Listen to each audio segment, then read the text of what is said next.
자, 눈 딱 뜨고 그렇지. 자세 준비하시고. 자, 우리 샬롬 하면서 시작할게요. 샬롬, 샬롬. 샬롬 하는 단어가 떠오르면 언제나 하나님 말씀 들었지 하는 생각하세요. 자, 오늘은 에스겔 말씀 복습 한번 해보고. 누구시라고? 무슨 일 하셨다고? 제사장님. 근데 어디 와 있다고? 그렇지. 포로로 끌려와 있어. 그래서 지금 포로로 끌려와서 어디에서? 글발강가에서 무슨 일 하셨어? 제사장인데 예배 못 드리고 일했잖아. 그리고 사람들은 다 뭐라고 하나님께 기도했다고? 끌려온 사람들은 다시 돌아가고 싶어요. 하나님, 우리 고향 예루살렘으로 돌려보내주세요. 우리나라가 전쟁에서 이기게 해주세요 하고 기도하고 있을 때 하나님이 글발강가에 딱 나타나셨지. 어떤 모습으로? 이런 모습으로 나타나가지고 이게 뭐야? 그랬더니 하나님이 온 땅의 주인이라는 걸 딱 보여주면서 나타나셔서 깜짝 놀라서 엎드려 했더니 하나님이 에스겔 선지자님한테 뭐라 그랬지? 일어나라. 지금은 네가 일어날 때야 하고 싹 이렇게 세워주면서 에스겔 선지자님한테 해야 할 일을 가르쳐 주셨어. 무슨 일 하라 그랬어요? 누구한테 가래요? 바벨론 사람들한테 가서 야, 우리나라 빨리 놓아줘 이렇게 하랬어요? 패역한 백성들에게 가라. 이스라엘 사람인데 아직도 자기가 지은 죄를 모르는 패역한 사람들한테 가라. 그러면 그 사람들이 듣든지 아니 듣든지 최선을 다해서 복음을 전해라. 이렇게 얘기하셨다 그랬어. 그래서 에스겔 선지자님이 내가 하나님의 말씀을 전해야 되는구나 라고 얘기를 알고 있었어요. 그런데 그때 하늘나라 그 하나님께서 손을 쫙 펴서 무슨 말씀을 전해줘야 될지 두루마기에 써가지고 에스겔 선지자님한테 쭉 주는 거야. 이거를 먹어라. 무슨 말씀이 써있지? 어떤 말씀을 전해야 될지? 무슨 말씀이었어? 재앙과 애곡과 너무 빨리 갔네. 재앙과 애곡과 재앙의 말씀. 니네들은 이제 곧 죽는다. 이런 말씀이라고 그랬어요. 그러면서 그 말씀이 우리 에스겔 선지자 입으로 쏙 들어갔는데 맛이 꿀같이 달달했어. 여러분도 꿀같이 달아요? 말씀이? 그랬는데 선지자님을 하늘로 쭉 찬송이 울려 퍼지면서 쭉 데리고 올라가시는 거야. 너무 깜짝 놀라서 생각해봐. 지영아, 하나님의 손이 나를 쭉 하늘로 데리고 올라가면 얼마나 놀라겠어. 그죠? 그래가 선지자님의 마음이 어땠냐면 이런 괘씸한 하나님이 살아계시는데 하나님 말을 이렇게 안 듣다니. 그래서 패역한 백성 때문에 화도 나고 어떻게 저런 백성에게 내가 하나님 말씀을 어떻게 전해주지 하고 마음이 콩캉콩캉콩캉 거리고 있는데 하나님이 선지자님 마음을 꽉 감동해서 꼼짝하지 마. 내가 도와줄게 한다 그랬죠. 그래서 이제부터 선지자님 뭐 해야 돼? 복음을 전해야 돼. 두루마기 말씀을. 근데 선지자님 며칠 동안 안 전했댔지? 7일 동안 난 못 전하겠어요 하나님. 이제 하나님한테 혼났다. 그죠? 아니야. 하나님이 다시 와서 에스겔아 하고 다시 하나님이 용기를 주셨다 그랬어. 뭐라 그랬어? 네가 전하면 너하고 의인은 살 수 있어. 그런데 너가 전하지 않으면 다 죽는 거야. 지금 정신이 번쩍 났어. 하나님 전할게요. 그러니까 하나님이 들판에 나아가봐라. 나아가 보니까 하나님의 영광이 또 나타난 거야. 또 보여준 거야. 하나님을 한 번만 보여줘서 용기가 안 나니까 두 번 보여주는 거야. 첫 번째처럼 깜짝 놀라서 엎드리니까 일어나거라. 또 하나님이 일으켜 세워주는 거야. 똑같이. 그러면서 이제 자기 집으로 가래. 선지자님의 마음을 먹었어. 이제 나는 하나님 말씀을 꼭 전할 거야. 아무리 어려워도 하나님께 순종할 거야. 그리고 네, 하나님 집으로 가라고요? 어떻게 할까요? 어떻게 전할까요? 그런데 집으로 가서 뭐 하래요? 자기를 꽁꽁 묶으래. 그리고 말을 할 수 있었어요? 없었어요? 없었어. 말은 못해요. 무슨 말만 하게 했어요? 하나님의 말씀입니다 라고 할 때만 입을 딱 열어줬어. 이제부터 하나님의 말씀입니다 할 때 입이 딱 연 거, 그것만 전하는 말씀이 이제 들려요. 선지자님은 첫 번째로 말씀을 전했는데 아주 특별하게 전했어. 오늘은 4번의 설교야. 하나님의 말씀을 4번에 걸쳐서 설교해 주셨는데 이 4번 다 말로 안 해. 말로 안 하고 몸으로 하는 설교를 한번 하신 거예요. 몸으로. 사람들이 뭐야 저게 지금 뭐라고 하는 거야. 전 사람 여기 와가지고 갑자기 샬롬도 안 하고 옷을 막 벗는다고 생각해봐. 그럼 우리 친구들이 눈이 땡그레져서 보겠지. 그러더니 전사님이 갑자기 모자를 막 써. 그리고 여기에다가 막 일자 눈썹을 그려. 그럼 성도 우리 친구들이 깜짝 놀라겠지. 그런 것처럼 에스겔 선지자님이 깜짝 놀라는 설교를 하는 거야. 몇 번? 4번. 깜짝 설교 4번. 첫 번째는 어떠냐면은 자기 집에서 막 나갔어. 사람들이 막 걸어다니는 그발 강가에 선지자님이 턱 하고 눕더니 벽돌 하나를, 흙판 하나를 딱 갖다가 그림을 막 그리는 거예요. 그림을 그리는데 가만히 보니까 뭐냐면 예루살렘 성이야. 그러더니 그 옆에 흙을 쌓고 사다리를 막 세워. 그러더니 공성태라고 옛날에 무기거든요. 기둥 같은 무기, 거기다가 돌멩이 던져가지고 팡 하고 던지는 거, 그 공성태를 빙그르르르 하게 세우는 거야. 누가 봐도 예루살렘이 이제 망하게 생겼어. 그러더니 철판 하나를 떡하니 누더니 탁 이러고 있는 거야. 아니 에스겔 선지자님, 이게 뭐 하는 그림입니까? 딱 보니까 뭐냐면 예루살렘이 망하는데 하나님은 모르는 척하고 계시는 거야. 나는 몰라. 예루살렘이 망해도 나는 안 도와줘. 우리 예루살렘이 망하는데 하나님 가만히 계시네. 그리고 두 번째 이렇게 보니까 또 에스겔 선지자님이 하나님이 시키신 거거든. 선지자야, 가서 누워있거라. 네, 알겠습니다. 왼쪽으로 390일 누워있고 오른쪽으로 40일 누워있어라. 그러면 사람들이 보고 왜 똑같이 누워있어요? 왜 똑같이? 아무 말도 안 하고 누워만 있는 거야. 사람들이 딱 보니까 에스겔 선지자님이 이스라엘 죄 때문에 누워있는 거예요. 선지자님 왜 누워있어요? 하니까 선지자님이 예루살렘 성 망하는 거를 쳐다보고 누워있어. 사람들은 팔을 다 가리죠. 근데 선지자님은 팔을 다 보여주면서 누워있어. 수치를 당한다는 거야. 죄에 눌려가지고. 이상하다. 이게 도대체 뭐지?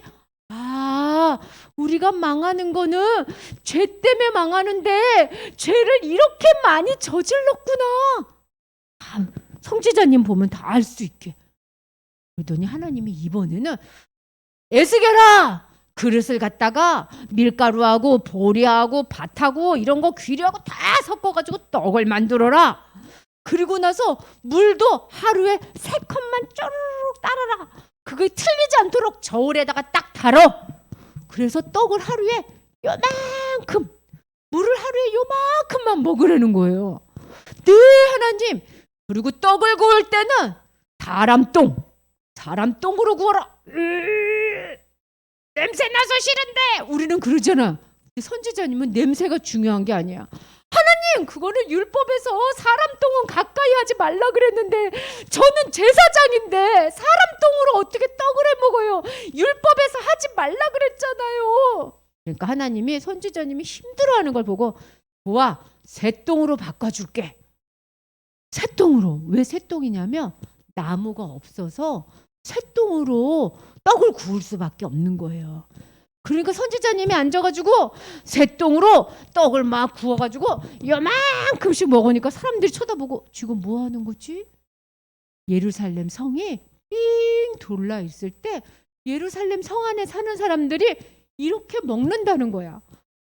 먹을 게 없어서 배가 너무 고파가지고 먹을 걸 찾는데 하루에 떡 요만큼도 나무가 없어서 쇠똥으로서 구워 먹을 정도로 가난해지고 힘들어진다는 거야. 지금 예루살렘 성은 저렇게 되고 있다고? 그러더니 이번에 4번째 설교를 하려는 거야. 날카로운 칼을 갖고 와라. 아니 이거 무슨 말이지? 죽으라는 뜻인가? 아니, 너의 온몸에 있는 털을 밀어라. 무슨 머리에 몸에 무슨 털이 있어요? 머리카락 털 있잖아. 선지자님은 겨드랑이에도 털이 있겠지. 그런 털을 다 밀으래. 빡빡. 밀다가 잘못 밀으면 어떻게 되지? 피가 뚝뚝뚝 흘러올 거야. 그래도 빡빡 밀으래. 그러고 나서 그 털을 딱 3등분을 해. 3개로 나누래요. 그러더니 그거 3개 중에 하나는 예루살렘 성 안에다가 태워라. 그래서 예루살렘 성 그려놓은 거에다가 후루루루루 태웠어. 그리고 또 3개 중에 또 하나는 바람으로 휙 던진 다음에 칼로 촥 부셔라. 그리고 나머지 있는 3개는 후 불어서 날아가면 내가 하늘에서 착착착착착 처리해 버릴 거야. 그리고 아주 코딱지만큼 쫙 조금만 네가 네 옷자락에다가 숨겨놔라. 이게 무슨 말이지? 선지자님이 털을 깎아가지고 갑자기 칼로 하고 막 불로 하니까 사람들이 이렇게 쳐다보는 거예요.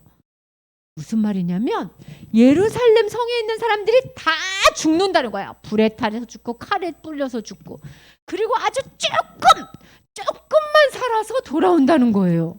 사람들이 다 선지자님 얘기를 듣고 말은 안 했지만 몸으로 해주는 설교를 듣고 인상을 어떻게 했을까? 아이고 감사해요 하나님 이랬을까요? 점점 아이고 왜 이런 말씀을. 선지자님 설교는 뭐였냐면 예루살렘은 망한다. 내가 안 도와줄 거야. 거기 있는 사람들은 배가 고파가지고 새똥으로 구워 먹지. 그리고 거기 있는 사람은 다 죽고 조금만 살아남을 거야. 이 얘기를 들었던 사람들은 하나님 고향으로 돌아가게 해주세요 라고 기도했는데 갈 수 있어 없어? 절대로 못 돌아간다는 얘기를 하는 거야. 절대로 못 돌아가. 그때부터 하나님의 말씀이 떨어지는 거예요. 왜 못 돌아가요 하나님? 화가 나서 그랬겠지. 왜 우리가 이렇게 해야 되는데요? 너희들 잘못을 내가 가르쳐 줄까? 내가 이스라엘이 어디 있냐면 여기에 있어. 여기. 내가 너희 나라를 가운데다가 딱 심었어. 온 세계에 다니면서 뭐 하라고? 하나님은 살아계십니다. 하나님이 이 세상을 만드셨습니다. 다른 신을 버리고 하나님을 믿으세요 라고 전하라고. 근데 너희들이 내가 준 율법책 이 말씀 잘 지켜야 하나님을 섬기는 사람들이라는 게 보여지는 건데, 하나님의 율법책은 뭘 십계명 다 갖다 버리고, 그것뿐만 아니야. 다른 사람들이 하지도 않은, 다른 하나님 믿지 않는 나라는 짓지도 않는 죄를 더 많이 지어. 사람을 막 괴롭히고 때리고 막 욕하고 싸우고 이렇게 더 많이 짓고, 그것만 뿐만 아니라 하나님을 모셔야 될 니네가 다른 신을 섬기면서 우리를 도와주세요, 우리를 도와주세요. 그러니까 이스라엘 사람들이 이제 살 필요가 있어요, 없어요? 혼나야 될 때가 된 거예요. 하나님께서 말씀하셨어. 너희들은 그냥 생긴 나라가 아니야. 내 말을 전하라고 생긴 나라야. 근데 너희가 내 말을 전하기는커녕 더 엉망진창. 사람들이 하나님이 어디 계시냐? 이스라엘 봐라. 하나님 믿는다면서 저렇게 산다. 이렇게 하고 욕하는 거예요. 그래서 진짜 하나님의 말씀대로 예루살렘 성은 불타고 사람들은 다 굶어 죽게 생겼어. 다 끌려가고. 왜 이렇게 됐어요? 자기 나라가 왜 생긴지 잊어버려서요. 하나님이 이스라엘을 왜 만들었는지 잊어버려서. 아가가 태어났어. 태어나 보니까 엄마 아빠가 하나님 믿어요, 안 믿어요? 우리 엄마 아빠 태어나 보니까 하나님을 믿고 있지. 그래서 어렸을 때부터 내가 걸어서 교회 온 친구가 아니라 안겨서 교회에 왔어. 우리 친구들은. 교회에 와 있는 거야. 정신 차리고 보니까 내가 교회에서 예배 드리고 있어. 그런데 이런 사람 중에서 자기가 왜 이렇게 태어났는지 모르는 사람이 있어.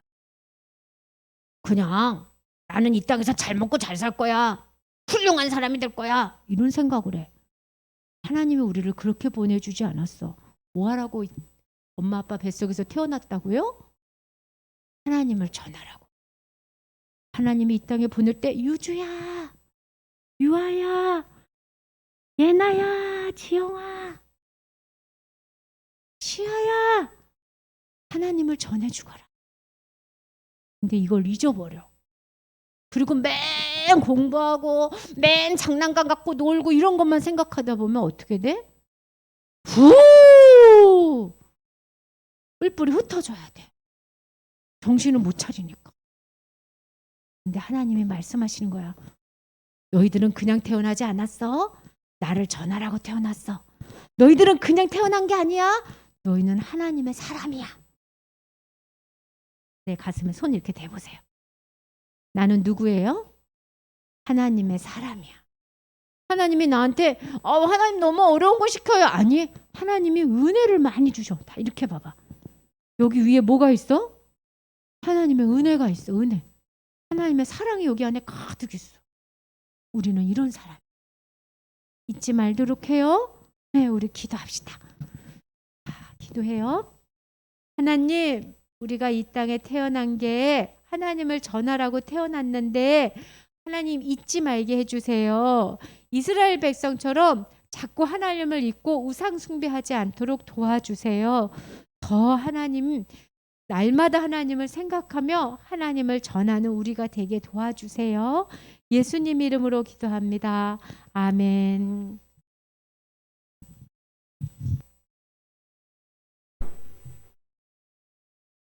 아멘. 감사합니다. 네, 우리의 말씀 우리에게도 주신 말씀이에요. 마음에 새기기 원합니다. 암송 한번 하겠습니다. 이번 주 우리 주는 암송은 에스겔 7장 9절 말씀이에요. 에스겔 7장 9절 말씀 찾으시고 에스겔 7장 9절 준비되셔서 한번 같이 읽어볼까요? 시작.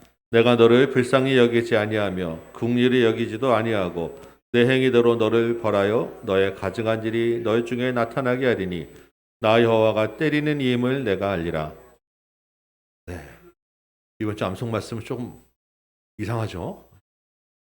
우리가 이게 우리를 긍휼히 여기지 않는다는 말씀 우리가 외워야 되나 했는데 선지서는 우리에게 주는 경고의 말씀이죠. 우리가 이 말씀도 마음에 새겨서 여기 보면 하나님이 우리를 때리는 이 이름을 알리라라고 하셨어요. 이 말씀을 좀 새기고 기억하고자 이 말씀을 한번 좀 외워보려고 합니다. 자, 한번 연습 한번 해보세요. 선지서에는 복진다는 말씀보다 이렇게 경고의 말씀도 많이 있는데 이게 하나님의 마음이 들어있는 거예요. 우리가 기억하고 잊지 말아야 될 말씀입니다. 내가 너를 불쌍히 여기지 아니하며 긍휼히 여기지도 아니하고 내 행위대로 너를 벌하여 너의 가증한 일이 너희 중에 나타나게 하리니 나 여호와가 때리는 힘을 내가 알리라.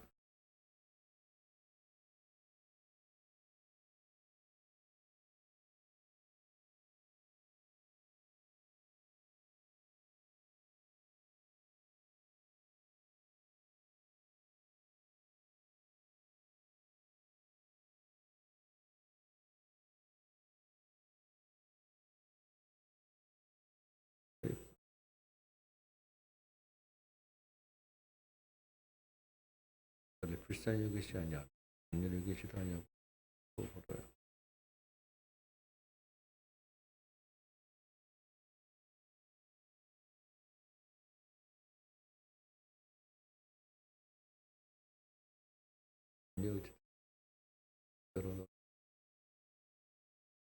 하리니 나 여호와가 때리니 알리라.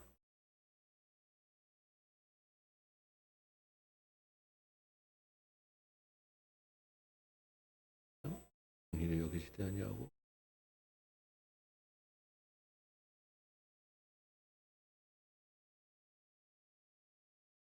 때리니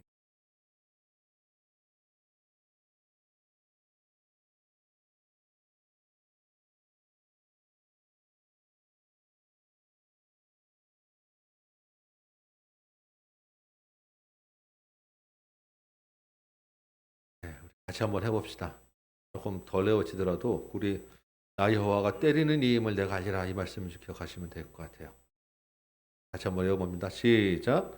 내가 너를 불쌍히 여기지 아니하며 긍휼히 여기지도 아니하고 내 행위대로 너를 벌하여 너의 가증한 일이 너희 중에 나타나게 하리니 나 여호와가 때리는 이 힘을 내가 알리라. 다시 한번 시작. 내가 너를 불쌍히 여기지 아니하며 긍휼히 여기지도 아니하고 내 행위대로 너를 벌하여 너희 가증한 일을 너희 중에 나타나게 하리니 나 여호와가 때리는 이 힘을 내가 알리라. 어렵고 불편한 마음 말씀이지만 하나님의 경고의 말씀으로 새기기 원합니다. 한 번만 더 연습하고 해보도록 하겠습니다. 시작.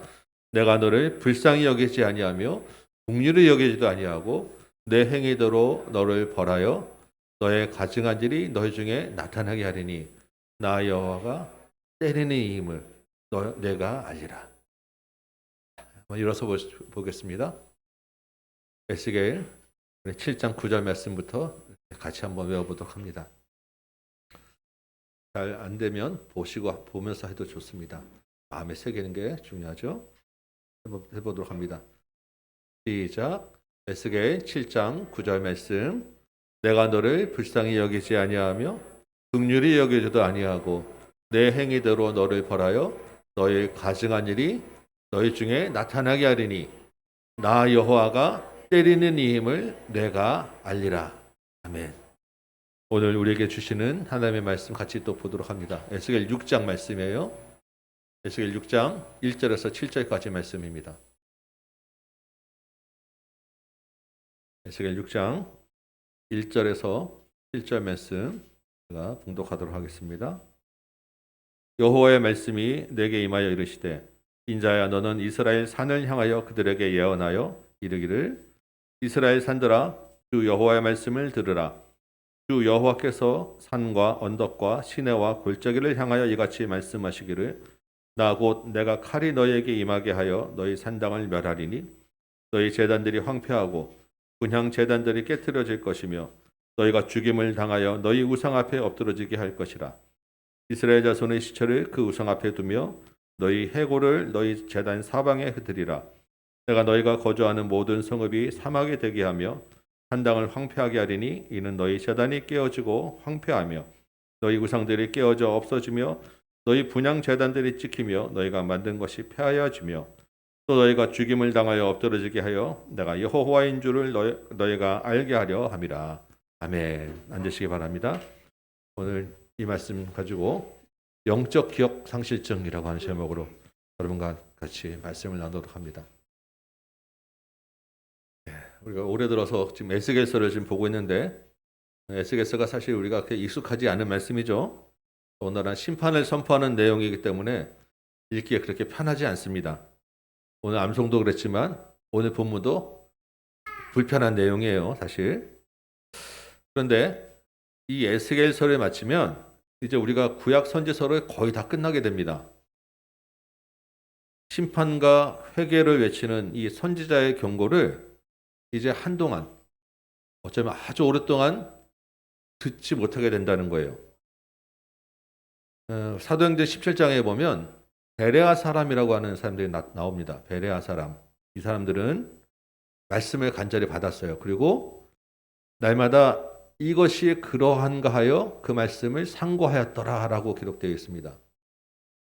여러분 우리도 이 시간에 불편한 말씀이지만 밤에 받으시기 바랍니다. 그리고 이것이 그러한가 하고 성경 본문을 다시 한번 읽어보시며 짚어보시기 바라요. 익숙하지 않은 말씀이지만 오랫동안 못 들을 수 있는 경고의 말씀이기 때문에 가까이 들으시면 좋겠습니다.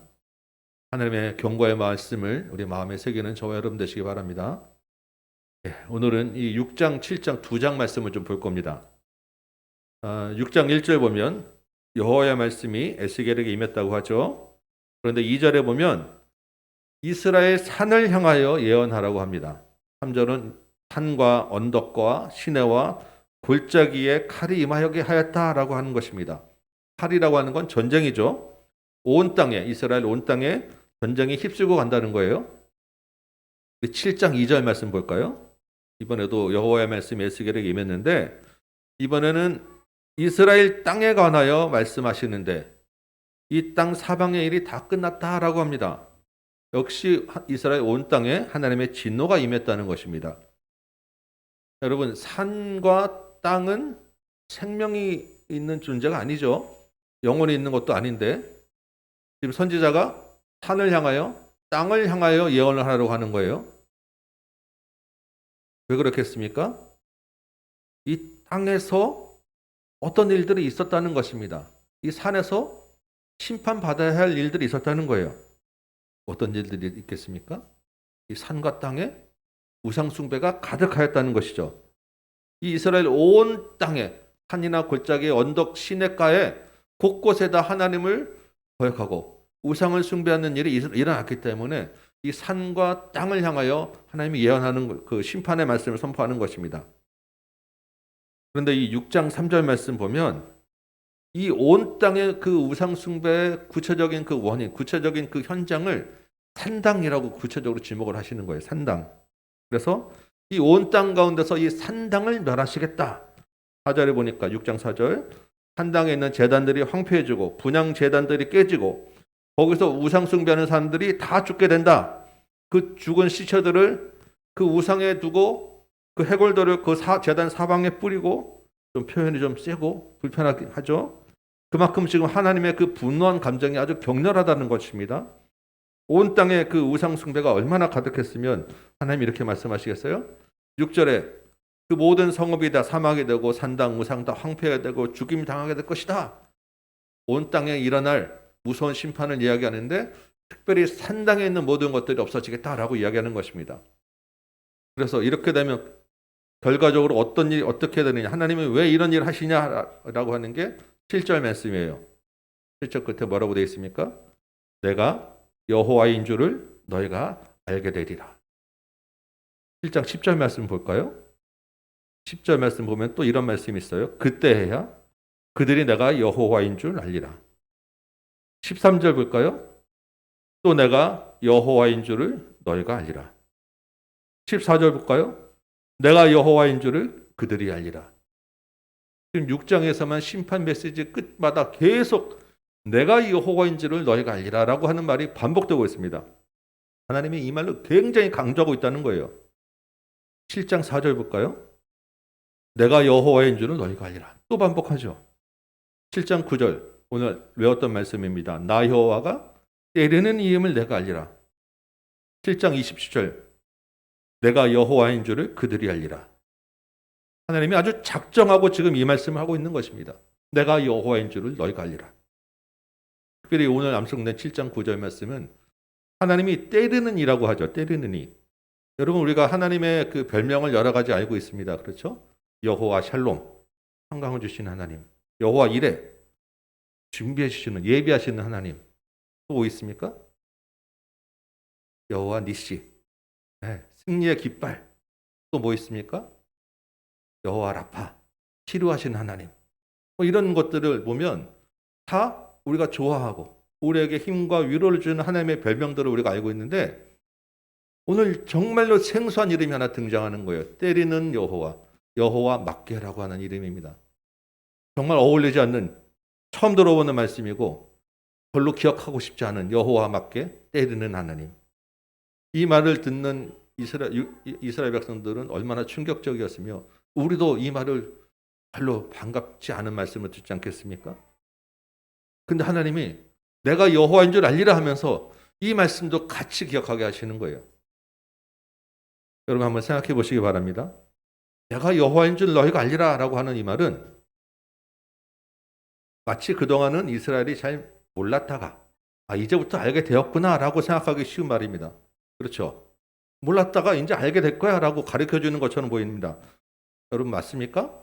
아니죠. 이스라엘은 뼛속 깊이 하나님을 잘 알고 있는 그런 족속들이에요. 그런데 왜 하나님이 이렇게 하시냐는 것입니다. 왜 그렇겠어요? 알고 있는데 기억 상실증에 걸렸기 때문입니다. 잊어버렸기 때문에 이러는 거예요. 이스라엘이 심각한 영적 기억 상실증에 걸렸다는 것입니다. 오늘 6장 8절 말씀 볼까요? 6장 8절에 보면 너희 중에서 칼을 피하여 이방인들 중에 살아남은 자가 있게 한다라고 했습니다. 아까도 나왔지만 칼 막 날리는데 한 움큼 딱 해가지고 옷 속에 숨겼잖아요. 그리고 그 중에서 다시 일부는 또 막 불에 태우고 아주 소수가 남게 된다고 이야기했습니다. 근데 6장 9절 보니까 이 소수가, 이 정말 얼마 안 되는 사람들이 사로잡혀서 이방인들 중에 있으면서 어떻게 한다고요? 나를 기억하게 되리라. 그들이 우상을 섬겨서 하나님을 근심하게 해서 이렇게 고생하게 된 것을 그때야 기억하고 한탄하게 될 것이다 라는 것입니다. 그 전까지는 다 잊어버리고 기억 상실증에 걸린 사람으로 살다가 그때 가서 내가 여호와인 줄을 알리라고 하는 그 말씀을 기억해서 그때에 한탄하게 될 것이다 라고 하는 거예요. 여러분 우리가 신명기 말씀들을 여러 번 많이 듣고 기억합니다. 신명기 8장 2절 보면 우리가 잘 아는 말씀인데 하나님이 모세를 통해서 이렇게 이야기를 해요. 너희가 가나안 땅에 들어가서 기억해야 된다.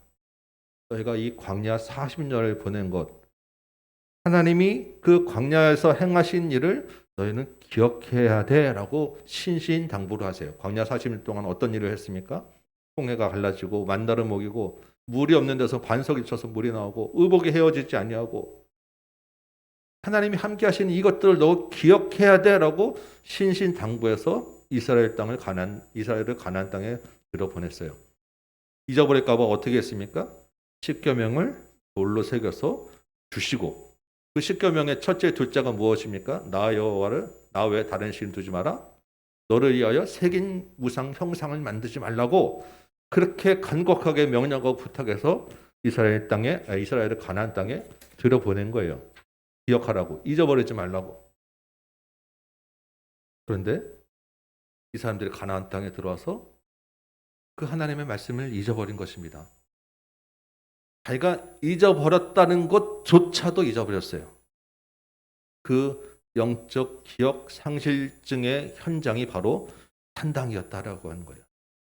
대표적인 그 기억 상실증의 증상으로 나타난 현상이 산당이었다라는 것입니다. 하나님이 그래서 그 산당에 대해서 이렇게 심각한 분노를 쏟아내는 거예요. 자, 여러분 구약의 신당이라고 하는 말이 자주 나오죠. 산당, 신당이 아니고 산당.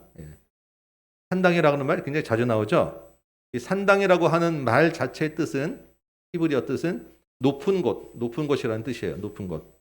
그래서 말 그대로 산이나 언덕이나 높은 곳마다 이러한 제사 지내는 종교 행사가 일어나는 그런 그 제단들이 다 있었다는 거예요. 산만 있는 게 아니라 나무 밑에도 있고 오늘 볼점 보면 골짜기도 있고 시냇가도 있고 곳곳에다가 이렇게 종교 행사를 하는 제단들을 두었다라는 것입니다. 이 산당이 왜 문제가 되었냐 하는 것이죠. 이 산당이라고 하는 것은 원래 이스라엘에 있던 게 아닙니다. 원래 이스라엘 백성들 문화가 아니라 가나안 땅 족속의 문화예요. 가나안 땅 사람들이 그냥 두었던 자기네 종교 행사, 종교 그 제단이었던 거예요. 그래서 이스라엘이 광야에 있을 때 민수기 33장이나 신명기 12장에 보면 하나님이 이스라엘이 광야에 있을 때부터 너희가 가나안 땅에 들어가면 이 산당을 헐어버려야 돼. 이 산당을 없애버려야 돼. 라고 명령하시고 신신당부하셨어요. 그런데 이스라엘이 가나안 땅에 들어가서 이 하나님의 명령을 잊어버리고 이 산당을 하나님을 예배하는 장소로 바꿔버렸다는 것입니다. 이방 민족들이 자기 신을 예배하던 그 장소를 이 사람들이 이스라엘에 들어가서 거기서 하나님을 예배하는 장소로 바꿨다는 거예요. 처음에는 하나님을 예배했겠죠. 시간이 지나면 어떤 일이 일어났겠습니까? 이방 사람들이 예배하는 그 형식, 그 문화를 가지고 하나님을 예배하는 것으로 섞이게 되고 변질이 일어나는 거예요. 자연히 이방 민족의 풍습들을 받아들이게 되었고 그러다 보면 하나님만 섬기는 게 아니라 그 옆에 있는 이방 신들도 같이 섬기게 되었다는 것입니다. 처음에는 예루살렘 성전이 없었으니까 하나님이 조금 봐주셨던 것 같아요. 그런데 예루살렘 성전이 세워졌죠. 그 다음에는 성전에서 예배를 드려야 되는데라고 하는데 여전히 예루살렘 성전 이후에도 이 산당들은 없어지지 아니하고 백성들이 계속해서 산당에서 이방신과 혼합되는 예배들을 드려왔다는 것입니다. 하나님이 선지자를 보내서 산당을 없애라고 몇 차례 경고를 하셨죠. 우리 여러 번 봤지만 선지서마다 산당을 없애라는 말씀들이 빠지지 않고 들어옵니다. 왕들에게도 수차례 경고했어요. 그래서 열왕기서의 각 왕의 평가에 꼭 나오는 말이 있었죠. 이 왕은 산당을 없애지 아니하였더라. 하나님은 잘 섬겼는데 산당은 없애지 아니하였더라. 매 왕마다 이 평가들이 계속 들어가게 되는 것입니다. 끈질기게 산당이 남아 있었다는 거예요. 이스라엘 백성들이 도대체 왜 이 산당을 없애지 않았겠느냐? 한번 생각해 보면 몇 가지 이유가 있을 것입니다. 아마도 제가 생각하기에 가장 큰 이유는 자기들의 복을 받기 위한 일종의 보험으로 이 산당을 없애지 않은 것 같아요. 안전장치로, 보험용으로 계속 두었다는 것입니다. 이 고대 사람들의 그 복이라고 할 때 크게 두 가지를 이야기해요. 하나는 풍요고 하나는 다산, 자녀를 많이 낳는 거예요. 근데 이 농경 사회에서 이 풍요의 상징은 풍요를 가져다 두는 가장 큰 거는 비입니다. 비가 적절히 내려와야 되는 거예요. 이 비를 주관하는 신이 바알이라고 하는 가나안 신입니다. 바알이라고 하는 남신이 비를 주관해서 풍요를 준다는 신이에요. 그리고 이 바알이라고 하는 남신의 부인신, 여신이 아세라예요. 아세라. 이게 이 아세라는 다산을 상징하는 신이에요. 이스라엘이 하나님을 섬기지만 바알과 아세라라고 하는 보험을 같이 들어놓고 있는 거예요. 왜? 가나안 땅 사람들 보니까 괜찮은 것 같거든요. 자신들의 복을 위해서, 자신들의 물질과 성공을 위해서 우상이라고 하는 안전장치 보험을 절대 부르지 않았고 있었다는 것입니다. 이게 이스라엘 백성들이 산당을 없애지 않은 큰 이유 중에 하나일 거예요. 또 하나 이유를 둔다면 아마 편리성 때문에 없애지 않았을 것입니다. 이스라엘 온 땅 지역에 가까이에 산당이 있어서 거기 가서 그냥 하나님 예배 드리면 돼라고 생각하고 굳이 시간과 비용과 수고를 들어서 예루살렘까지 왔다 갔다 하지 않아도 되잖아. 그냥 여기서 한번 드리고 말면 되지 라고 하는 본인들의 편리성이 산당을 없애지 않는 가장 큰 이유 중에 또한 하나일 것입니다. 명분이 좋잖아요. 그냥 어쨌든 하나님께 제사만 드리면 되는 것이고 거기서도 하나님 받으실 텐데 하나님께 예배를 빠지지 않았다고 하는 자기 만족을 주기에 아주 충분했던 것입니다. 또 하나 이유를 찾자면 아마 전통과 관례 때문일 거예요. 이전부터 해오던 건데 굳이 내가 이걸 없애야 돼? 조상들부터 그냥 쭉 해왔던 것들인데 쭉 해와도 아무 일도 없는데 별일도 없는데 굳이 번거롭게 가서 그거를 내가 없애야 돼? 저거 괜히 잘못 없앴다가 나한테 잘못되면 어떻게? 이런 생각들이 그냥 쭉 오면서 그냥 하던 대로 제일 편한 거 그냥 늘 하던 대로 습관대로 산당을 사용하였다는 것이죠. 하나님이 산당을 없애야 돼라고 하는 말씀은 완전히 잊어버리고 살았던 것입니다. 이런저런 이유들로 산당이 굉장히 끈질기게 오랫동안 남아 있었습니다. 중간중간에 히스기야 아시죠? 히스기야나 요시야 왕이 종교개혁을 일으켰을 때 산당들이 잠깐 없어지긴 했어요. 근데 그 왕들이 죽고 나면 다시 또 산당들이 일어나고 이런 여러 가지 그 이유들이 좋잖아요. 산당들은 계속해서 이어져 왔던 것이고 결국 이 심판 예언을 듣고 있는 것입니다. 여러분 우리나라는 어떻습니까?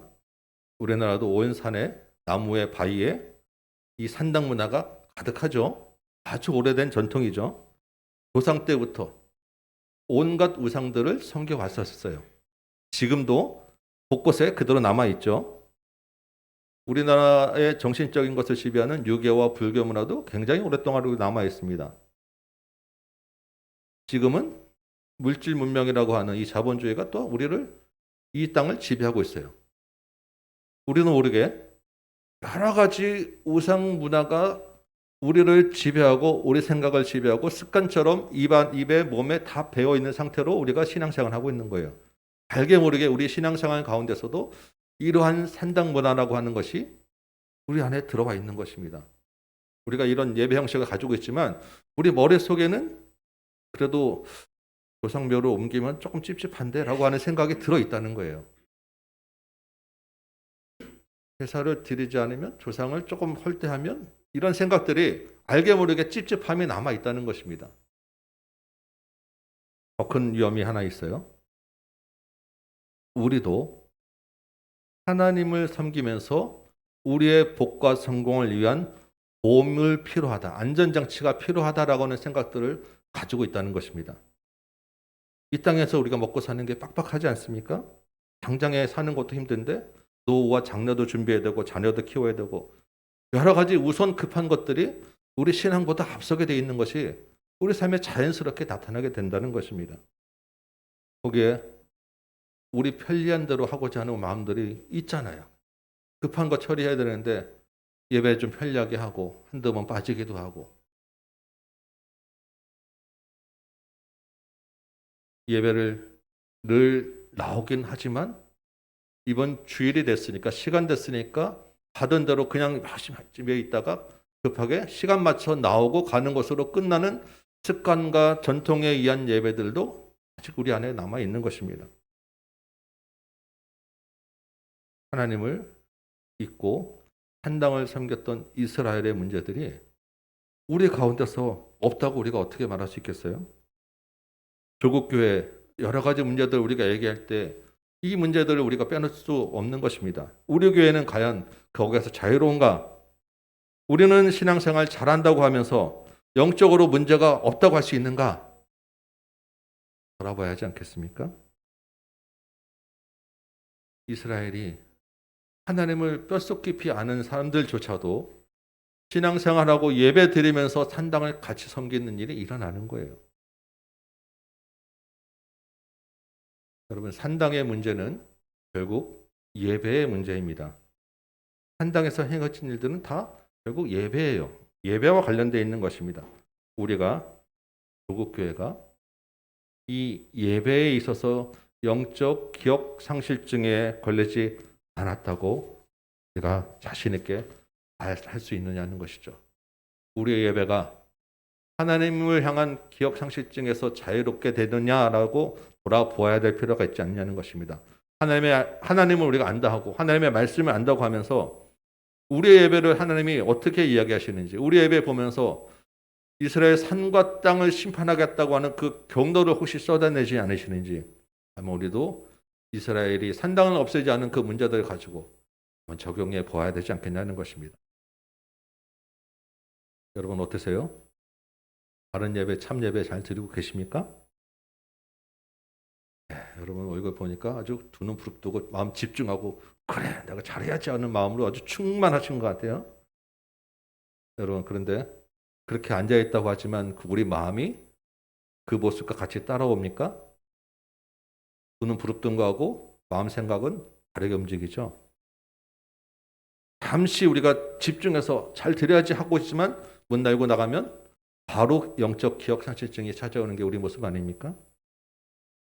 고린도전서 3장 16절에 보면 너희가 하나님의 성전인 것과 하나님의 성령이 너희 안에 계신 것을 알지 못하느냐라고 하고, 요한복음 4장 24절은 예배하는 자는 영과 진리로 예배해야 된다고 합니다. 결국 우리 마음이 문제라는 거예요. 예배는 우리 마음으로 영으로 드리는 것이 중요하다라는 것입니다.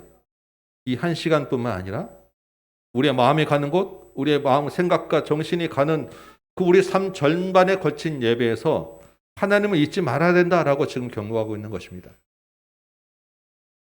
쉽지 않은 문제죠. 너희 마음이 하나님께 잘 드려지고 있느냐라고 물어보면 늘 조금 왠지 좀 부담도 되고 걱정도 되고 늘 부족한 것 같고 어떻게 하면 되지라고 약간 막연하기도 한 게 아마 우리 모든 생각일 것입니다. 그러면서도 쉽게 고쳐지지 않는데 이런 마음들이 같이 들 것 같아요. 오늘 본문 7장에 보면 하나님이 이스라엘을 심판하는 구체적인 내용들이 쭉 기록되어 있습니다. 이 내용들이 뭐냐면 이스라엘이 영적 기억 상실증에 걸렸을 때 나타나는 증상들이 있다는 거예요.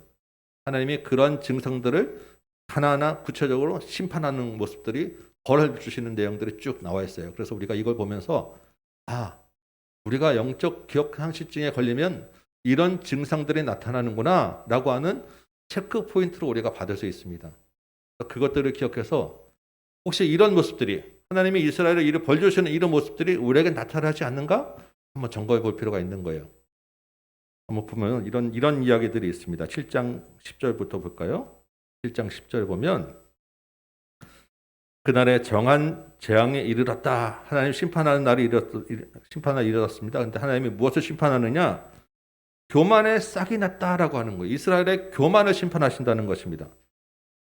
영적 기억 상실증에 걸리면 교만하게 된다는 거예요.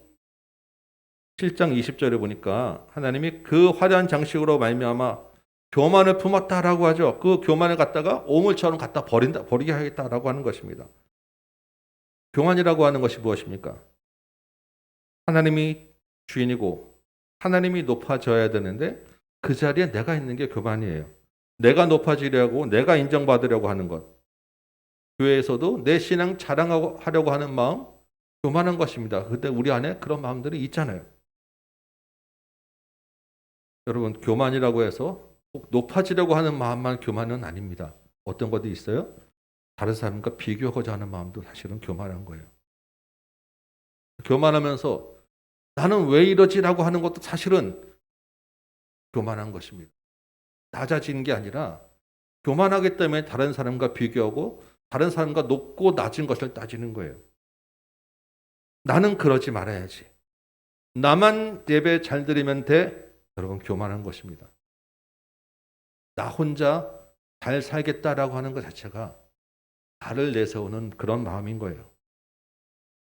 신앙생활 오래 할수록 더 교만에 대해서 조심해야 합니다.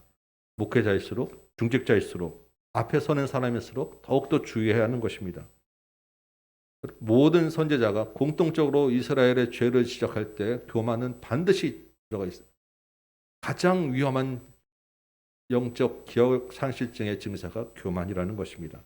이스라엘은 자기들만 택함 받았다고 하는 영적 교만 때문에 망한 거예요. 지금 우리도 마찬가지입니다. 하나님이 우리 죄를 잊어주신 은혜가 있기 때문에 우리가 여기 있는 건데, 하나님이 우리 죄를 잊어주셨다는 은혜는 잊어버리고 우리가 하나님을 잊어버리면 이런 교만이 빠지게 된다는 것이죠. 믿지 않는 사람들 세상을 향하여서 너희는 믿지 않기 때문에, 나는 믿기 때문에, 이 자체가 벌써 우리에게는 교만이 들어와 있다는 것입니다. 두 번째로 영적 기억 상실증에 나타나는 진상은 하나님 대신에 물질과 돈을 의지하는 거예요. 역시 이 시대에도 가장 강력한 우상은 돈이죠. 7장 11절 보니까 심판의 날에 재물이 하나도 남지 않게 된다고 하였습니다. 물질을 의지하는 마음 다 심판하신다는 거예요. 7장 19절 볼까요? 은을 거리에 던지고 금을 오물같이 여기게 된다고 합니다. 은과 금이 그들을 하나님의 심판에서 구해내지 못하게 되기 때문이라고 하는 거예요. 은과 금을 아무리 쌓아놓았다고 하더라도 하나님의 심판날에 그것이 다 쓸모가 없어가지고 길거리에 다 버리고 쓰레기통에 버리게 된다는 것입니다. 하나님의 은과 금, 재물을 심판하는 것은 영적 기억 상실증에 걸린 대표적인 증상으로 재물을 사랑하기 때문에 그렇다는 것입니다. 우리도 돈이 우상이라는 것이 우리가 더 말할 필요가 없죠. 장래에 대한 불안으로, 노후에 대한 대비로 우리가 열심히 일하고 모으는 것 나쁜 것은 아닙니다. 그런데 그런 걱정이 하나님보다 앞서는 것은 문제라는 거예요. 지금 그래도 밥은 먹고 불편하면 되지만 앞으로 어떻게 될까? 직장 그만두면 어떻게 될까? 하나님, 걱정하지 말라. 염려하지 말라. 내가 먹이고 입히고 들의 풀이나 공중에 나는 새도 내가 입히고 먹히는데 하물며 너희일까 보냐라고 말씀하셨잖아요. 하나님이 강제로 여호와인 줄 알게 하기 전에 우리 마음을 하나님께로 돌이키시 바라요. 하나님이 공급자라는 것을 믿으시기 바랍니다. 하나님이 우리 인생을 책임지는 분이라는 것을 믿으시기 바라요. 세 번째, 하나님을 잊은 증상, 하나님을 잊은 영적 상실증에 걸리면 사람을 의지하고 사람을 두려워하는 증상이 나타난다는 것입니다. 14절 볼까요? 전쟁이 나서 나팔을 불었는데 전쟁에 나갈 사람이 없게 된다고 이야기를 하는 것입니다. 전쟁이 나면 당연히 군사들이 오고 누군가 나를 지켜줄 것이라고 의지하고 믿고 있었는데 정작 아무도 전쟁에 나갈 사람이 없게 된다는 거예요. 왜? 하나님이 칼과 기근과 전염병으로 다 죽여버리기 때문에. 그 믿고 의지하던 사람들 아무 쓸모 없게 된다는 것이죠. 26절 볼까요? 7장 26절. 선지자의 묵시가 헛되게 되고 제사장의 율법이 없고 장로는 책략이 없고 왕은 애통하고 고관은 놀라고 주민은 손을 떨고 있습니다. 평소에 큰 소리 치고 어깨에 힘 좀 주고 전문 지식이 있다고 뭔가 내세우던 사람들의 그 자랑이 아무 쓸모 없게 된다는 것입니다. 어떤 권력도 아무 소용이 없게 만들어 버린다는 거예요. 사람을 의지하지 않게 하기 위해서. 사람을 두려워하지 않게 하기 위해서. 여러분, 하나님 외에 우리가 누굴 두려워하겠습니까? 누굴 의지하겠습니까? 그 사람 때문에 어떻게 될까 눈치 보는 그리고 두려워하는 그 사람이 우리의 우상이 되는 것입니다. 나쁜 영향력을 행사할까? 혹시 내가 잘못될까 두려워하지 마시기 바랍니다. 관계가 깨질 것 때문에 하나님을 대신하여 그 사람을 두려워하지 마시기 바랍니다. 그 사람이 바로 우리의 산당인 거예요. 없어지지 않는 산당. 15절에서 18절을 보니까 이 하나님의 진노 앞에서 사람이 얼마나 보잘것없는 존재인지 잘 설명하고 있는데 17절 보면 이런 말씀이 있죠. 모든 손은 피곤하고 모든 무릎은 물과 같이 약해질 것이다라고 하죠. 이 모든 무릎이 물과 같이 약해지는 것이다라는 게 뭐 다리에 힘이 빠져 덜덜덜 떨린다는 말씀도 있지만 그 원의 그 비유의 뜻은 오줌을 싸서 오줌이 다리의 무릎으로 흘러내리게 된다는 거예요. 사람이 겁이 그냥 힘이 없고 겁이 뭐 얼마나 이제 무능해지면 믿고 의지하던 사람이 오줌을 싸서 그 오줌이 무릎으로 흘러내리는 지경에 이르기까지 될 것이다. 그런 보잘것없는 사람을 의지할 것이냐라고 하나님이 이야기하는 것입니다.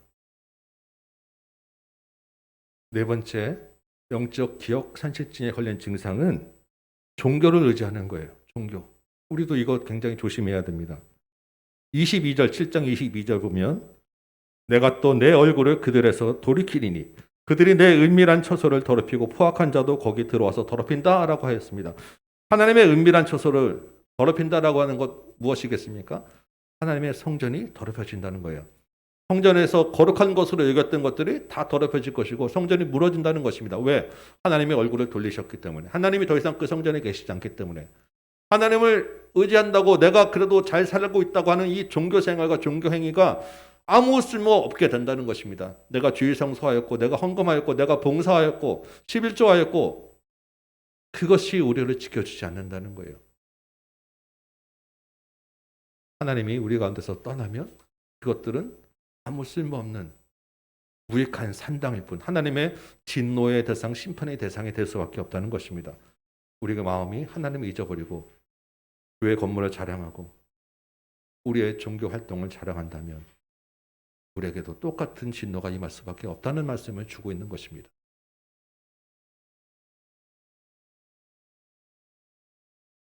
이러한 증상들이 우리에게 나타나고 있지는 않은지 우리가 돌아봐야 하지 않겠습니까? 우리가 하나님을 잊고 있지는 않은지 우리는 영적 기억 상실증에 걸리지 않았는지 수시로 돌아보면서 우리 마음을 하나님께로 돌이켜야 한다는 것입니다. 그런데 더 중요한 것 한 가지가 있어요. 여러분 지금 체크 포인트로 제가 4가지를 말씀드렸는데 이 체크 포인트가 수만 가지가 된다고 하더라도 이게 선행되지 않으면 아무 소용이 없습니다. 맨날 점검하면서 내가 나를 돌아보았지만 이게 선행되지 않으면 그렇게 체크하는 수고만 했을 뿐 하나님 앞에서 아무 소용이 없는 거예요. 그 가장 중요한 선행되어야 될 것이 무엇이겠습니까? 우리 안에 예수가 있어야 되는 거예요. 예수와 함께하지 않은 이러한 모든 체크 포인트들은 영적 기억 상실증과 다를 바 없는 것입니다. 우리 안에 예수 그리스도를 모셔야 되는 게 가장 중요한 거예요. 여러분, 하나님의 가장 큰 사랑은 이런 영적 기억 상실증에 걸린 우리가 받아야 될 큰 심판을 예수 그리스도에게 넘기셨다는 거예요. 우리를 대신해서 예수님이 그 무서운 심판과 진노의 형벌을 가져가셨다는 것입니다. 그래서 하나님은 오히려 우리의 죄를 잊어주셨다는 거예요.